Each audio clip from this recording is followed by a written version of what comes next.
It was October 3, 1984, and Janet Jessup from Queensville, Ontario, had decided to visit her husband in prison, taking her son, Ken, with her. But she didn't want to take her daughter, Christine. Christine had a tantrum about it, while Janet was on the phone with her friend, Heather Hoover. Christine hadn't seen her father in a month, and she was told, "You are too young, you can't visit him." When Janet and Ken got back home, Christine wasn't there. She had been planning to meet a friend at a park, but had never turned up. They got concerned when they couldn't find her anywhere, in the park or along the street. The police were called. Christine had been seen buying gum at a local store that day, but after that, no traces of her could be found, despite extensive searches being carried out using local volunteers. It wasn't until New Year's Eve that Christine's remains were found on a farm 55 kilometers away. There were semen stains found on her underwear. Her grieving family and friends buried her in the cemetery behind Jessup House. The gravestone read, "Our little girl was taken from our love and care." In February 1985, the Jessups were being interviewed by police and mentioned that their next door neighbor, Guy Morin, was a weird type guy and a clarinet player. From that moment on, police focused their attention on Guy. They questioned him and became suspicious of several statements he made. One was him saying he was innocent. Another was along the lines of, "All little girls are sweet and beautiful, but grow up to be corrupt." Even though the time card from Guy's work showed that it would have been virtually impossible for him to have killed Christine, police arrested him for the murder.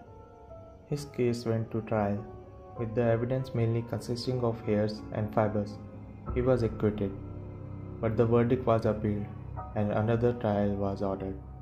This time, new witnesses were brought in, with the bandmate of Guy saying she had been shocked at the very uncaring way he commented on Christine's death. This time, he was found guilty of first-degree murder and sentenced to life in prison. It wasn't until January 1995 that advancements in DNA technology meant that the semen stains on Christine's underwear could be analyzed to prove that they didn't belong to Guy. Guy was acquitted and awarded $1.25 million compensation. An inquiry was held into his conviction. An innocent man was arrested, stigmatized, imprisoned, and convicted. The real killer has never been found. The trail grows colder with each passing year. For Christine Jessup's family, there is no closure. But fortunately, there was closure. Police arrived at Jessup's home and said that DNA and genealogical research had identified the man who had raped and murdered Christine. It was Calvin Hoover. It was the name that the Jessups knew. He was a friend of Christine's father. The two families would have barbecues together. He had helped search for Christine and had turned up to her funeral. Janet remembered the friend she had been talking to when Christine had her tantrum about not being allowed to visit her father in jail was Calvin's wife, Heather. Heather sympathized with Christine and must have mentioned it to Calvin. Calvin saw his opportunity, his chance, and he took it. There was nothing random about this. Police said he had criminal history but was never considered a suspect. Guy, who went on to have a family and released a CD of clarinet music after being acquitted, said he had been sure that DNA would reveal the real killer one day. It's something he was always expecting.